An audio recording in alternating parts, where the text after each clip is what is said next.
আপনি যদি নেদারল্যান্ডে আসেন, এই সৌন্দর্যগুলো আপনি দেখতে পারবেন। নেদারল্যান্ডে এসে যদি আপনি পাহাড় খুঁজেন, নেদারল্যান্ডে এসে যদি আপনি অন্য কোনো কিছু খুঁজেন তাহলে কিন্তু পাওয়া যাবে না। ইউরোপের একেকটা দেশ একেকটা দিক থেকে সৌন্দর্য। নেদারল্যান্ডের সৌন্দর্য কি বলেন তো? নেদারল্যান্ডের সৌন্দর্য হচ্ছে এই দেশের লেক। এই দেশের লেকের উপরে এই যে এই ধরনের বাড়িগুলা। বুঝতে পেরেছেন?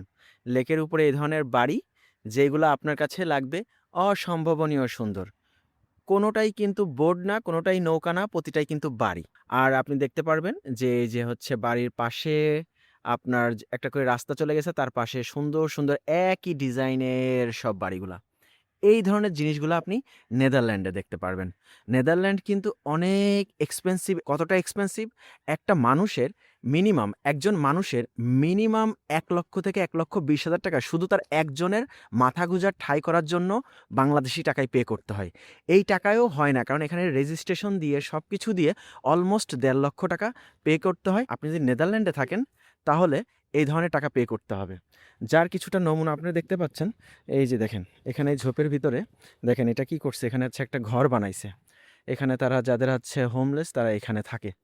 এর ভিতরে আর কি এই যে আপনার কোনো মতো করে থাকে। যদিও এদেরকে উচ্ছেদ করে দেয়, কিন্তু তারপরেও তারা কোনো মতো করে জীবনযাপন করার জন্য এখানে থেকে যায়। এর ভিতরেও একজন থাকে আই নো। বাট আমি সেটা দেখাতে চাচ্ছি না। দেখানোর বিষয় হচ্ছে এইটা, এরকম আসলে দেখতে পারবেন এই যে হাঁস এই যে এরকম করে বসে থাকে, হ্যাঁ? বাচ্চা নিয়ে ঘুরে বেড়ায়। আর এই যে এই ধরনের নৌকাগুলা, এই নৌকার ভিতরে প্রত্যেকটা নৌকায় একেকটা বাড়ি, একেকটা গল্প এখানে।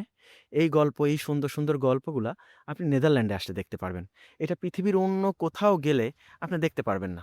এই সৌন্দর্যগুলা, এই ন্যাচারাল সৌন্দর্যগুলা একমাত্র এটা নেদারল্যান্ডে এই ধরনের সৌন্দর্য দেখতে পারবেন। পাহাড় দেখতে চান বা ঝর্ণা দেখতে চান তাহলে আপনি আবার আপনার এই ধরনের দেশে যেতে হবে, লাইক সুইজারল্যান্ড, অস্ট্রিয়া, জার্মানি, এই সকল দেশে যেতে হবে। ইতালিতে গেলেও আপনি দেখতে পারবেন। ফ্রান্সের এক পার্ট যেটা সুইজারল্যান্ডের সাথে পড়েছে, সেখানে গেলেও দেখতে পারবেন। কিন্তু নেদারল্যান্ডে এসে আপনি এই ধরনের জিনিসগুলো দেখতে পারবেন না। নেদারল্যান্ডে আসলে আপনার মনে হবে যে একদম বাংলাদেশের মতো একটি সুন্দর সমতল একটি দেশ, যার প্রতিটা জিনিসই হচ্ছে খুব সুন্দর। এখানে এত পরিমাণ ন্যাচারাল পাখি থেকে শুরু করে আপনার ন্যাচারাল সবকিছু ঘুরে বেড়ায়, যেটা আপনার কাছে অসম্ভবনীয় সুন্দর মনে হবে। আপনার কাছে মনে হবে প্রকৃতি এত সুন্দরও হতে পারে। সো হ্যাঁ, প্রকৃতি এত সুন্দরও হতে পারে, যেটা আপনি যদি নেদারল্যান্ডে আসলে এই জিনিসগুলাকে দেখে আপনার কাছে মনে হবে পৃথিবী আল্লাহ কত সুন্দর করেই না বানিয়েছে। সো নেদারল্যান্ডের আমি বিভিন্ন প্রকৃতি নিয়ে ভিডিও করার চেষ্টা করি। নট অনলি নেদারল্যান্ডস, আমি প্রচুর ট্রাভেল করি। আমার ইউরোপের বিভিন্ন পারপাস। আমি প্রতিটা ইউরোপের দেশ, নট অনলি ইউরোপ, ইউরোপের বাহিরেও বিভিন্ন দেশের কালচার নিয়ে আমি ভিডিও করি। যদি ভিডিওগুলো ভালো লেগে থাকে, আমার ফেসবুক পেজ এবং একই নামে আমার একটি ইউটিউব চ্যানেল আছে। আমার ইউটিউব চ্যানেলের সাথে থাকতে পারেন। বিভিন্ন ধরনের ইন্টারেস্টিং আপনারা বিষয় জানতে পারবেন। ধন্যবাদ।